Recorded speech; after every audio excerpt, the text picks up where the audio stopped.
minhas irmãs, meus irmãos em Cristo, uma excelente noite para todos nós. Uma alegria estarmos aqui nessa noite, refletindo um pouco, junto a tantos amigos que já vimos aí de algumas cidades e outros de Juiz de Fora, provavelmente frequentadores, trabalhadores do SEBEM. Uma cidade em que temos tantos amigos do movimento espírita, pessoas tão queridas, em que volta e meia visitamos e somos visitados. Muito bom, né, podermos fazer essa junção, porque a tecnologia promoveu isso a todos nós, a possibilidade de estarmos juntos espiritualmente, embora fisicamente distantes. Ontem mesmo estávamos gravando uma live do SEJA, a Sociedade Espírita Joana de Ângeles, de Juiz de Fora. Essa semana, Juiz de Fora habitou nossos corações e mentes. E é uma semana que está dentro de um mês em que a sociedade humana optou trabalhar uma temática que é fundamental: a prevenção ao suicídio. Em setembro, todos nós sabemos que a coletividade humana, mais especificamente, aborda a temática do suicídio, a valorização da vida, e que tem no dia 10 de setembro o Dia Mundial de Prevenção ao Suicídio. E em todo o mês, chamado Setembro Amarelo, a sociedade se une em prol desta causa que mais cristã seria impossível, porque o Cristo vem nos dizer que veio para que tenhamos vida e vida em abundância. E a doutrina espírita, sendo o consolador prometido pelo Cristo, tem muito a dizer e a nos ajudar. Então estamos durante esse mês abordando vários subtemas doutrinários dessa temática maior, que é a valorização da vida ou a prevenção ao suicídio. E hoje nós optamos estudar uma questão do Livro dos Espíritos que vai trazer as correlações entre as provas, expiações e o autoextermínio. É necessário lembrar, antes de tudo, que o suicídio já era predito pela pleia de verdade, pelos espíritos superiores, e se encontra no livro Obras Póstumas, um texto de 1866, em que o Espírito vai dizer: são chegados os tempos, e se quiser olhar para os verdadeiros sinais dos tempos, não olhem para os céus, porque, infelizmente, muitos indivíduos têm anunciado os tempos por eventos astronômicos, o que é um engodo. O próprio Espírito vai dizer: quem vos anunciam sinais de tal mistério está enganando. Os verdadeiros sinais dos tempos está entre os homens. E eles vão dizer que o suicídio e a loucura serão vulgares na terra, mesmo entre as crianças, e muitos serão tidos por mortos, mesmo ainda estando vivos. Então, nós já temos aí nesse texto excepcional de 1866, uma psicografia, essa predição. E nós vamos verificar que 150 anos depois, a Organização Mundial da Saúde, em 2014, faz um estudo epidemiológico a nível mundial e chega a dados alarmantes. E nós estamos sempre recordando durante esse mês. A cada 40 segundos, um espírito retorna à pátria espiritual pelo suicídio. A cada 3 segundos, existe uma tentativa de autoextermínio na Terra. É a segunda causa de morte entre jovens de 15 a 29 anos. Um estudo feito no Sistema Único de Saúde, no SUS, em Minas Gerais, demonstrou que, dos indivíduos internados por tentativa de suicídio no SUS, 16% tinham entre 10 e 19 anos. O Conselho Federal de Medicina e a Sociedade Brasileira de Psiquiatria também publicam um estudo epidemiológico sobre o suicídio em 2014. E a conclusão é que, em quase todos os casos de suicídio, o indivíduo era portador de um transtorno mental. E aí recordamos o capítulo 5º de O Evangelho segundo o Espiritismo.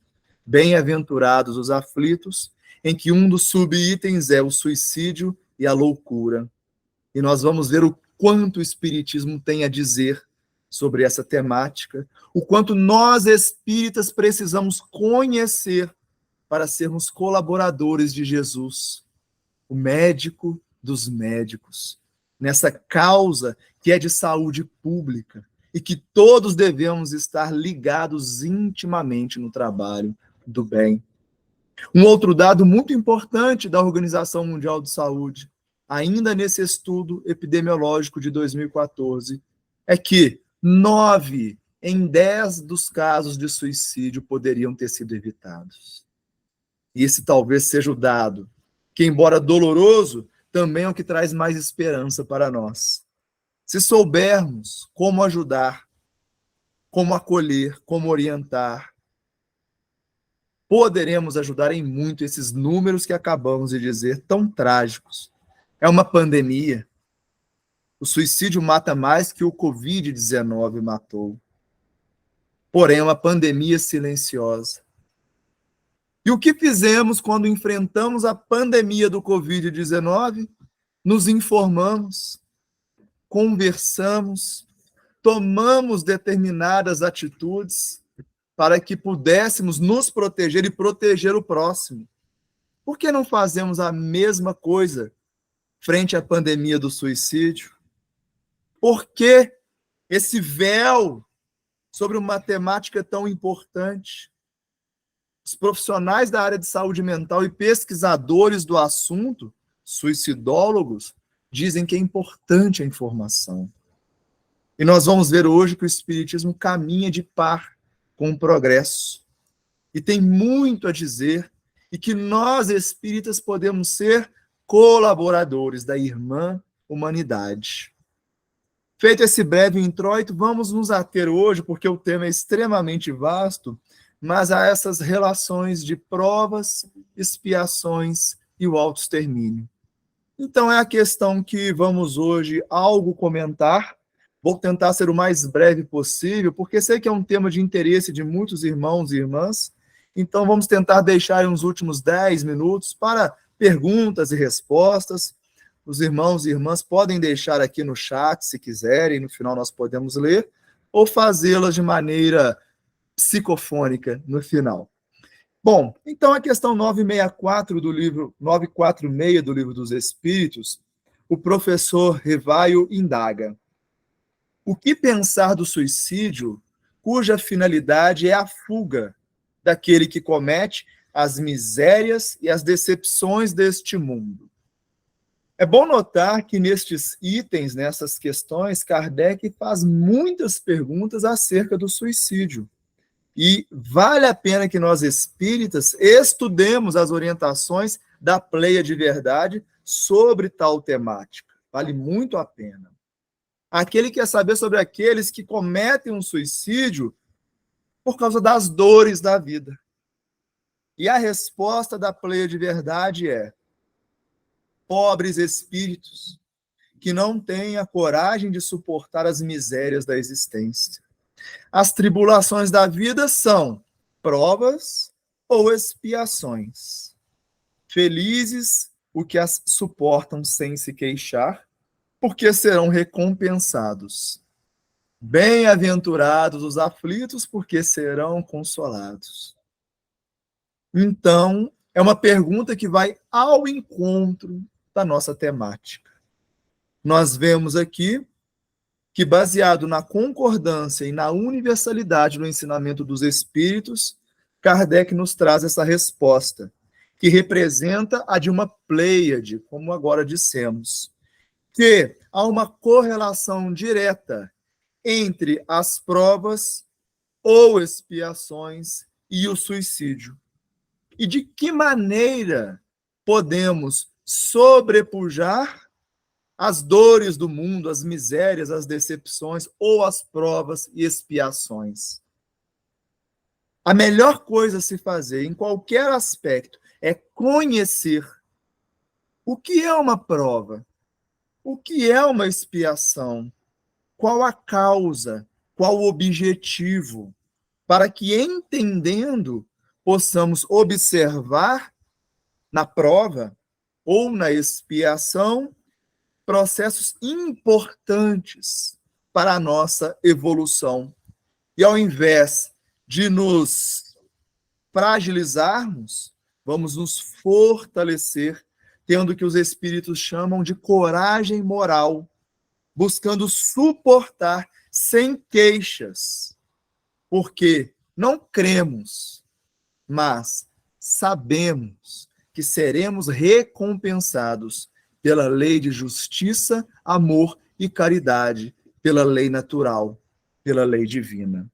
E então, recordando Sócrates, antes de tratar de um tema, é preciso definir os termos. Vamos definir, portanto, o que vem a ser prova e expiação.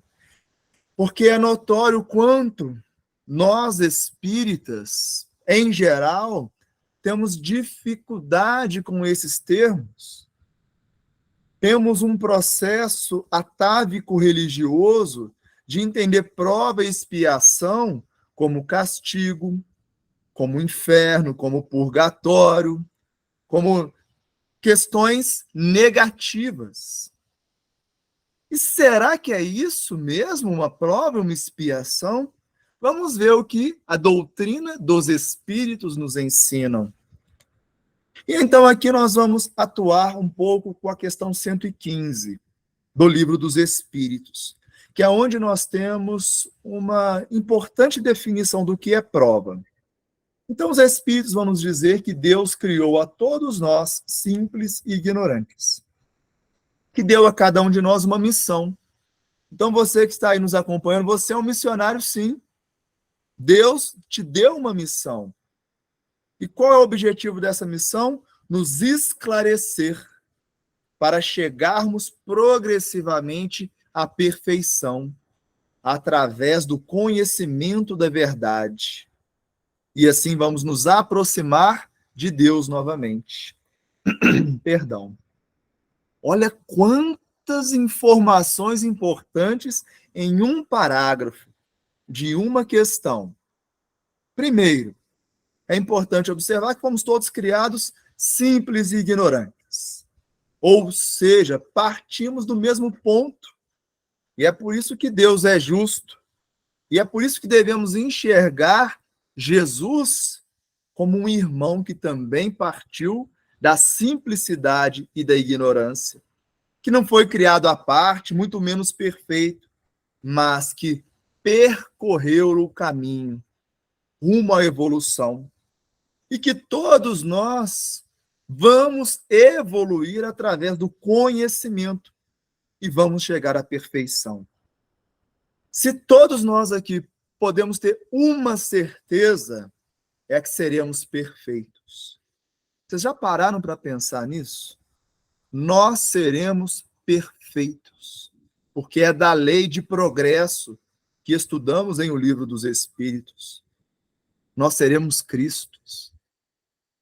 Essa é uma reunião que daqui a alguns milhões de anos poderá ser aquela mesma descrita no livro A Caminho da Luz, por Emmanuel, quando os Cristos se reuniam no Sol do nosso planeta, do nosso sistema solar, para decidir algumas questões. E uma delas, a gênese do planeta Terra, e outra, a reencarnação de Jesus no planeta Terra, ou a encarnação, melhor dizendo. Então seremos perfeitos. Como seremos perfeitos? Quando saímos do estágio inicial de simplicidade e ignorância e, através do conhecimento da verdade, alcançaremos a perfeição. Conhecereis a verdade e ela vos libertará, ensinou Jesus. E alguns, mais filósofos, podem indagar o que é a verdade, assim como Pôncio Pilatos fez a Jesus, não é? E eu sugiro aos irmãos que abram o Novo Testamento e que leiam o evangelho escrito por João, quando no capítulo 17 e no versículo 17, assim Jesus disse, e João anotou, a verdade é a palavra do meu Pai. Ou seja, quando nós conhecermos a lei divina, seremos espíritos puros, perfeitos. Lembrando que essa perfeição é relativa, pois a perfeição absoluta é apenas de Deus. Mas a perfeição relativa, aquela que o homem pode alcançar e da qual Jesus é o modelo e guia, conforme consta na questão 625 do Livro dos Espíritos, se dará através desse conhecimento da verdade. Olha a importância de conhecer, do desenvolvimento intelectual, que, segundo consta na questão 780 do Livro dos Espíritos, sempre antecede a evolução moral. É necessário conhecer o desenvolvimento intelectual, embora nem sempre detentores de intelectualidade sejam moralmente evoluídos, porque são coisas diferentes. Mas o que os espíritos dizem é que sempre o desenvolvimento moral decorre do desenvolvimento intelectual, mas não imediatamente, porque aí depende de como usamos o nosso conhecimento. Então, hoje nós vamos conhecer, passando pelas provas, olha as provas, que Deus nos impõe, é que nós vamos adquirir o conhecimento da verdade. Olha que definição belíssima de prova. Então, segundo a questão 115, a prova é o meio que Deus utiliza para que nós conheçamos suas leis e sejamos perfeitos, logo, felizes. E a pergunta que eu lanço é, que mal há nisso? O que é que tem de ruim em prova? Nada. E os professores bem sabem que para o aluno que se preparou, a prova não tem nada de desafiador. A prova só é desafiadora ao aluno indisciplinado, despreparado. Logo, se há algo de ruim nessa história, não é a prova, mas é o aluno. Ou seja, somos nós que estamos despreparados. E então, através da prova, ao invés de ver algo que Deus coloca no meu caminho para dificultar a minha vida, eu deveria enxergar uma oportunidade de aprendizado, de conhecer as suas leis e então ser resignado e obediente, como consta no Evangelho segundo o Espiritismo. Resignação e obediência, concordância da razão e do coração. E então, eu não mais teria uma tendência, uma ideação suicida frente às provas da vida. Porque eu vejo naquela situação algo que me ajuda a ser melhor, a ser feliz, a desenvolver as minhas habilidades enquanto espírito, minhas potencialidades. Afinal de contas, quem é ou o que é o espírito? O ser inteligente da criação. Precisamos aprender. Então, entender a prova, e é bom que isso fique claro agora, é muito importante. Porque muitas vezes, daqui a pouco vamos falar sobre a expiação, uma determinada tarefa, um trabalho, é uma prova. Uma família em que eu reencarno é uma prova. Uma doença pode ser uma prova. Uma situação difícil. E como eu encaro essa prova? Porque se eu passar pela prova, aquela matéria se torna desnecessária. Logo, aquela prova não tem mais razão de ser. E Deus, que é amor, soberanamente bom, justo e misericordioso, não há de nos testar em uma matéria que já passamos. Logo, se somos testados, portanto, se temos provas, ou somos apenas nas matérias em que ainda recalcitramos contra os aguilhões, nos dizeres de Paulo de Tarso. Em bom português, aquelas matérias que a gente toma bomba. Aquelas provas em que nós não passamos, elas precisam se repetir em nossas vidas. Então, esse é o conceito de prova para a doutrina espírita. Um meio para conhecermos as leis divinas, a verdade, e sermos perfeitos, sermos felizes. Não se esqueçam desse conceito, porque é isso que vai proteger, prevenir o nosso campo emocional, para não dar aberturas endógenas, ou seja, vindo de mim mesmo, ou exógenas, vindo de obsessores, espíritos, e promoverem, inclusive, transtornos mentais, que são a maior causa de morte por suicídio, em especial a depressão. Então, estejam atentos nesse conceito. Seguindo, vamos ao conceito de expiação, que nós encontramos na obra O Céu e o Inferno, no Código Penal da Vida Futura. Vejamos o que ensinam os espíritos sobre o que é expiação. Até que os últimos vestígios da falta desapareçam, a expiação consiste nos sofrimentos físicos e morais que lhes são consequentes, seja na encarnação atual, seja na vida espiritual após desencarnar, ou em uma nova experiência reencarnatória. Logo, nós percebemos que a expiação é um efeito. Diferente da prova, que é uma causa que Deus nos propõe para conhecermos a verdade e sermos perfeitos e felizes, a expiação é um efeito. O efeito de quê? Das faltas que cometemos. Contra quem? Contra Deus? Não, gente. Contra suas leis divinas e contra a nossa própria consciência. Logo, eu só vou expiar se eu transgredir a lei divina. Se eu não transgredir a lei divina, não cometer falta, eu não vou expiar. A questão 964 do Livro dos Espíritos torna isso mais claro.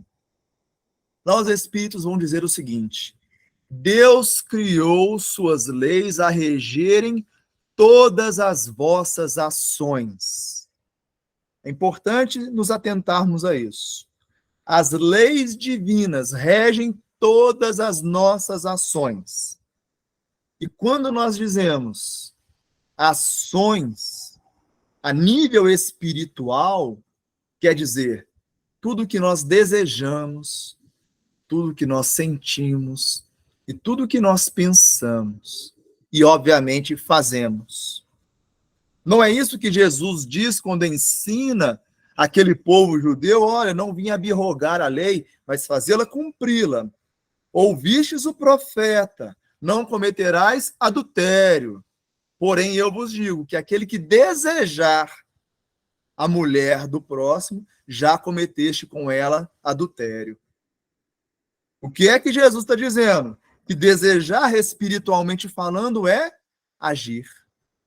Deus tem leis a reger todas as vossas ações. A punição, dizem os espíritos, ainda na mesma questão, é o efeito da transgressão das leis divinas. Logo, não é Deus quem pune, porque ele nos... A regra é clara, lembrando o clássico comentarista de arbitragem da Rede Globo. A regra é clara. Existem leis. Se eu cumpro essas leis, se eu vivo em harmonia com essas leis, eu faço bem. Qual é a diferença do bem e do mal? Indaga Kardec no Livro dos Espíritos. O bem é tudo que está em harmonia com a lei de Deus. O mal é tudo aquilo que transgride a lei de Deus. Então, veja, quando eu vivo em harmonia com a lei de Deus, não a transgrido. É desnecessário o efeito que nós chamamos expiação. Para melhor entender Ainda no Código Penal da Vida Futura, os espíritos dizem: arrependimento, expiação e reparação constituem as 3 condições necessárias para apagar os traços de uma falta e suas consequências. O arrependimento suaviza os travos da expiação. Prestem atenção nesse termo.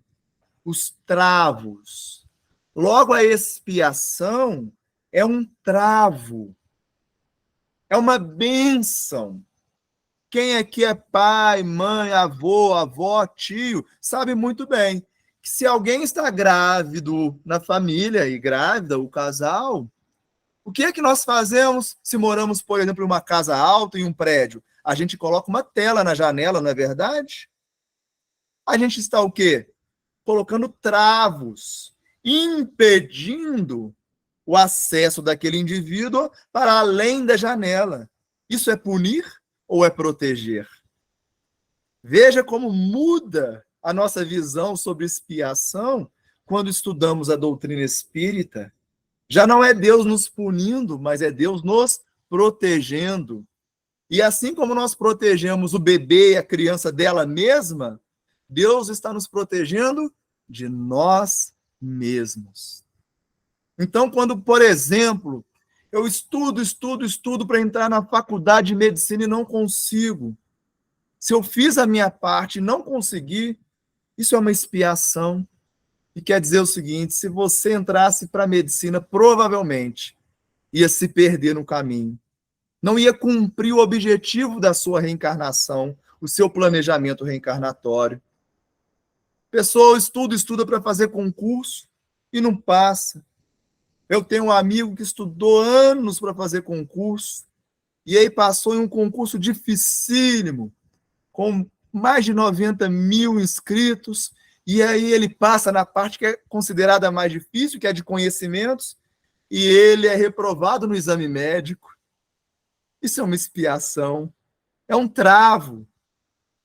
Porque aquele indivíduo, talvez, se fosse para a força policial que ele estava adentrando, poderia se perder. E como foi difícil para esse irmão entender isso. E aí o conhecimento espírita foi o que deu a ele resignação para buscar outra caminhada. E quantos irmãos e irmãs cometem o autoextermínio porque não conseguem se resignar, porque fazem de tudo para ter uma boa vida, e isso nos é lícito, mas parece que as coisas não andam como ele desejava, e então vão se desanimando, vão entrando em processos melancólicos, de tristeza profunda.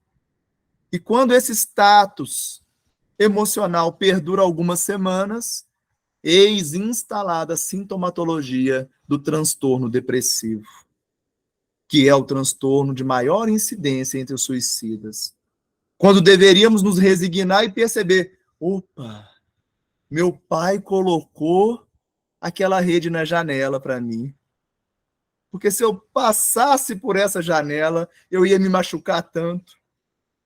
Não é assim com as crianças, eles ficam loucos querendo chegar no beiral da janela. E é necessário esse travo.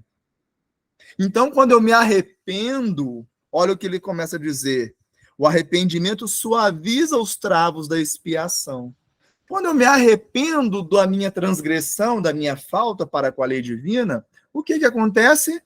A minha necessidade de travo diminui, porque eu já reconheci o erro. Eu já reconheci que eu não posso chegar na janela e saltar dela. Então, para que eu vou ter ali uma proteção, se o indivíduo não vai mais saltar? Então, a janela não tem mais o travo. Agora, a reparação, contudo, pode anular o efeito, destruindo-lhe a causa. E essa é, pelo menos para nós, das frases mais consoladoras e importantes da doutrina espírita. Porque aqui está o Deus de misericórdia, o Deus de amor, que nos diz: filhos e filhas, quantas vezes vocês transgredirem a minha lei, faltarem para com ela, eu lhes darei a oportunidade de arrepender e de reparar. É necessário, portanto, que nós busquemos o arrependimento e a reparação para o trabalho, através do trabalho no bem. E aí se torna desnecessária a expiação. Veja que bênção, que maravilha é essa doutrina consoladora que nos recomenda exatamente o que Jesus recomendou a Simão Pedro, quando ele, depois de ser negado 3 vezes por Pedro, diz: Pedro, tu me amas? Ou seja, Pedro, você se arrepende de me negar? E Pedro diz: sim, Senhor, eu te amo. Eu te amo. E pela 3ª vez, Senhor, tu sabes de todas as coisas. E imagina o apóstolo: te neguei 3 vezes, você me pergunta 3 vezes se eu te amo, ou seja, me oportuniza a condição de arrependimento. E sim, Senhor, eu te amo. Mas Jesus, além de perguntar se Pedro o amava, dizia: apacenta minhas ovelhas. Ou seja, não basta só se arrepender, é necessário reparar. Apacentar as ovelhas significa: vá servir a irmã humanidade. O trabalho no bem é o que vai tornar você um indivíduo liberto, que não precisa de travos, sem culpas, porque já não importa o que você fez de errado. O que importa é, a partir de agora, no que você está disposto a se tornar fazendo o que é correto. Porque nós precisamos aprender o que é correto. E através da reparação, vamos nos sentindo bem. Através do trabalho no bem, vamos nos sentindo bem. E essas limitações, os entraves da vida, vão sendo desnecessários. E o trabalho no bem é, acima de tudo, lei divina.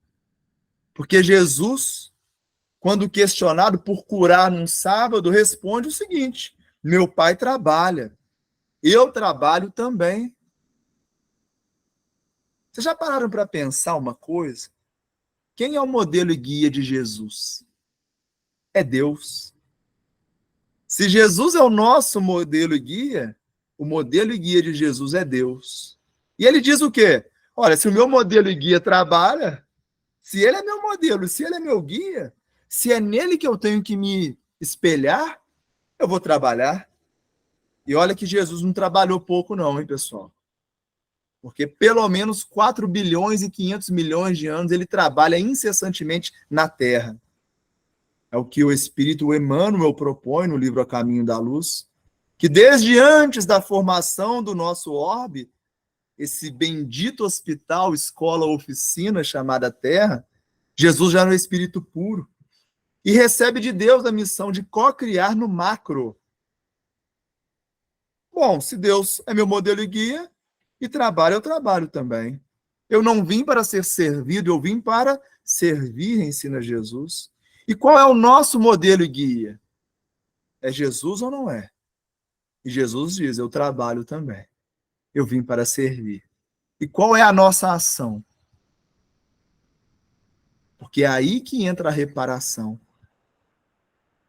Porque muitos de nós ficam muito mais preocupados com o mal que fez e se esquece do bem que pode fazer a partir de agora. O que importa para Deus é a reparação após o arrependimento sincero. O espírito do psiquiatra, senhor Orlando Messier, no livro Tormentos da Obsessão, em uma palestra sobre a depressão no mundo espiritual, livro ditado por Manuel Filomeno de Miranda, Adivaldo Pereira Franco, Manuel Filomeno de Miranda participa de uma palestra no Hospital Esperança. E para os irmãos espíritas, nós temos sugerido muito a leitura e o estudo do livro Tormentos da Obsessão, porque se trata de um estágio de Manuel Filomeno de Miranda nesse Hospital Esperança, fundado por Eurípides Barçanufo, com a tutela de Bezerra de Menezes, né? E aqui falamos para o Centro Espírita Bezerra de Menezes, e Maria de Nazaré, que tinha um objetivo, esse Hospital Esperança. Era um nosocômio que objetivava e objetiva ainda acolher os espíritas desencarnados em alienação mental, em processos depressivos. Porque Eurípides Barçanufo percebe ao desencarnar que era grande a quantidade de espíritas que desencarnavam em situações lamentáveis, porque a quem muito foi dado, muito será cobrado. E lá ele convida uma pleiade de psiquiatras desencarnados, onde grandes gênios da psiquiatria e da psicologia iam lá estagiar, para ter ideia, Freud e Jung. E lá, em uma palestra sobre a depressão do Dr. Messier, Orlando Messier, ele diz o seguinte, que aqui temos observado na colônia que a praxiterapia tem sido uma excepcional ferramenta terapêutica no campo da depressão.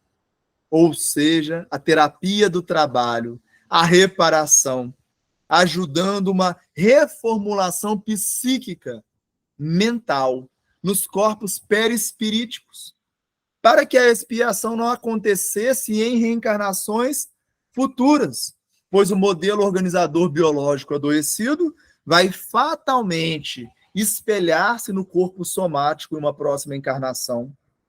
Aprendemos com André Luiz na obra Evolução em Dois Mundos, no capítulo 2, que não é o perispírito quem reflete o corpo físico, mas o corpo físico, que é reflexo do psicossoma, ou perispírito, que tem, por conseguinte, no corpo mental, aquele que preside a sua formação.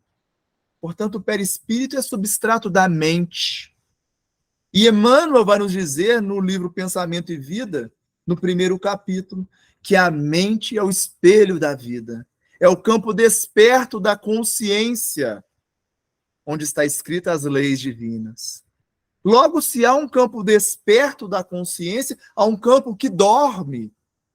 Porque não é porque fomos criados com a lei divina em nossa consciência que nós a conhecemos. Não acabamos de ver na questão 115 que fomos criados simples e ignorantes? Ou seja, a lei divina está na minha consciência. Isso não significa que eu tenha acesso, ou melhor, que eu a conheça. Imagine os irmãos que estão em Juiz de Fora e ainda não devem conhecer essa analogia. Vou pegar um livro aqui. Então, imagine que eu vou entregar um livro para vocês. Livro maravilhoso, Justiça Divina. Imagina que esse aqui, essa é a consciência. A lei divina está aqui nessa obra. Então, quando Deus cria, a gente faz, para usar um termo aí da atualidade, um uploading na consciência do espírito que acabou de ser criado. E se eu disser para vocês, imaginem recebendo esse livro em suas mãos, o livro da vida, a lei divina, e perguntar agora, me digam, o que está escrito na página número 100? O que será necessário fazer? Abrir o livro e ler. Logo, o fato da lei divina estar inscrito em nossa consciência, que é o que se lê na questão 621, não quer dizer que nós conheçamos a lei divina. Segundo Emmanuel propõe, o que é de conhecimento da lei divina é o campo desperto da consciência, que lhe dá o nome de mente. E que André Luiz diz que preside a formação do perispírito. E é por isso que muitos de nós reencarnam com os transtornos psíquicos ou com as doenças somáticas. Ou então, psicossomatizamos essa matéria mental de baixo teor vibracional, advindo da culpa, da transgressão da lei divina, a ponto de não nos sentirmos dignos de nada, nem mesmo de viver. E eis aí mais um fator que interfere no autoextermínio. E para nós irmos concluindo a nossa fala e deixar aberto, caso alguém queira algo indagar, não nos esqueçamos do que é que nós estamos fazendo aqui, porque a doutrina espírita é maravilhosa. Ela responde às 4 grandes questões filosóficas da humanidade. De onde viemos? Quem somos nós? Para onde iremos e o que estamos fazendo aqui? De onde viemos? Isso só pode ter razão de ser, sendo que Deus é justo e que Deus existe, se eu já existir antes do berço. Porque nada explica tanta dor e sofrimento a pessoas que nada fizeram, que nada transgrediram a lei divina nessa atual encarnação. Então, se Deus existe, ele só pode ser justo.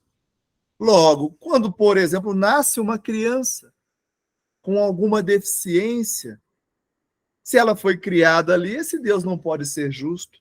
Então, nós viemos do mundo espiritual, porque somos espíritos. E vamos retornar ao mundo espiritual, porque somos espíritos e imortais, porque Jesus não morreu na cruz, ele sobreviveu à cruz. E quando Paulo indaga a igreja de Corinto, na carta aos Coríntios, no 15º capítulo, e ele pergunta: por que alguns de vocês dizem que não há ressurreição dos mortos? Se não há ressurreição dos mortos, Cristo não ressurgiu dos mortos. E nem nós ressurgiremos dos mortos. Logo, é vã a minha pregação e é vã a sua fé. Ou seja, o que a gente está fazendo aqui se a gente não acredita na imortalidade da alma?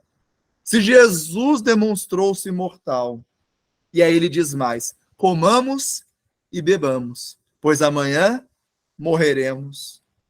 Logo, se vamos deixar de existir com a morte do corpo físico, nós vamos ter uma vida em desarmonia com a lei divina.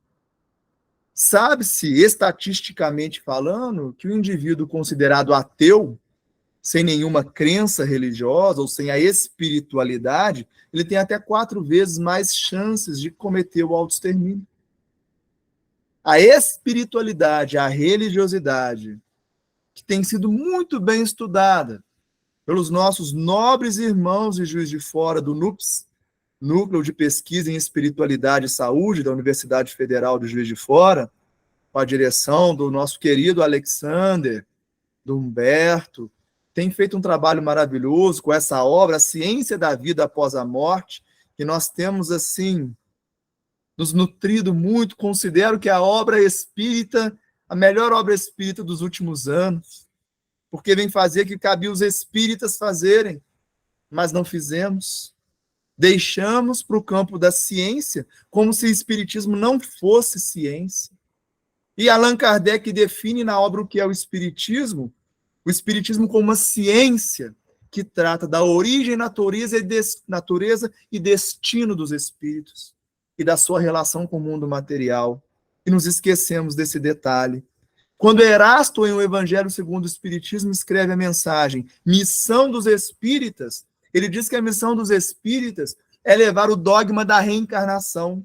E então, Ian Stevenson, um indivíduo que nem deve saber o que é espiritismo, tem 2.500 casos catalogados, comprovando a reencarnação. E nós espíritas temos feito o quê? Então nós precisamos refletir sobre isso. O que nós estamos fazendo aqui? E por que é importante a imortalidade da alma e o conceito de reencarnação? Porque comprovadamente, indivíduos que têm essa fé inabalável deixam de ser materialistas. E o materialismo, segundo os espíritos, é o maior incitante ao suicídio. E é por isso que é importante a fé inabalável. Não é dizer eu creio, é repetir com William Crookes, eu sei. É necessário saber que somos imortais. E o que estamos fazendo aqui? Viemos aqui para expiar. Esse é o fim objetivado com a reencarnação. O melhoramento progressivo da humanidade. Logo, meus irmãos, estamos aqui em um processo, sim, de expiação, em um mundo de provas e expiações. E o que há de errado nisso? Senão a nossa própria transgressão para com a lei divina. Não quer expiar, meu irmão? Não quer expiar, minha irmã? É só não transgredir a lei divina. Como se fosse fácil. Tem uma querida amiga que diz assim: meu filho, o evangelho não é difícil, difícil somos nós. Porque, em verdade, esse código de conduta moral que é o evangelho não nos pede muito. Jesus nos pede a fazer ao outro o que eu gostaria que o outro fizesse a mim. A tratar o outro como eu gostaria de ser tratado. A valorizar o outro como eu gostaria de ser valorizado. A perdoar como eu gostaria de ser perdoado. Ou seja, a complexidade ainda está em nós, em nossas más inclinações. E é por isso que estamos reencarnando, expiando, com travos, com limitações, para não avançarmos na transgressão, a fim de que nos melhoremos progressivamente. Mas vocês perceberam uma coisa? Recentemente eu fui perceber isso. O fim da encarnação não é o meu melhoramento. Eu não reencarno só para me melhorar. É o melhoramento da humanidade. Ou seja, nós precisamos reencarnar para que, através da nossa melhoria, do nosso desenvolvimento intelecto-moral, a irmã humanidade possa evoluir. Ou seja, é quando eu me torno co-criador com o Pai. É quando eu me torno carta viva do Evangelho, se preferirem. É quando nossas palavras e as nossas ações ajudam almas doridas. E é nesse aspecto que nós conseguimos, vou só fechar aqui porque nós já vamos concluir, nós conseguimos cumprir o fim objetivado com a reencarnação. E, infelizmente, todo suicida comete um grande crime. Ele não cumpre o fim objetivado com a sua reencarnação. E é nosso dever sermos sirineus, para que nos momentos de provas ou expiações, que, como aprendemos hoje, contribuem com grande influência no suicídio de muitos indivíduos, nós possamos ajudá-los, que seja orando, que seja segurando um pouquinho aquela cruz, convidando a se levantar e caminhar conosco. Meus irmãos, minhas irmãs, concluímos assim a nossa fala para deixar aí pelo menos 5 minutinhos, e aí eu devolvo para a coordenação do trabalho, agradecendo desde já essa bendita oportunidade de servir e de reparar os nossos equívocos do passado, que deixa nossas almas tão felizes, nossas consciências em paz. Paz e bem a todos.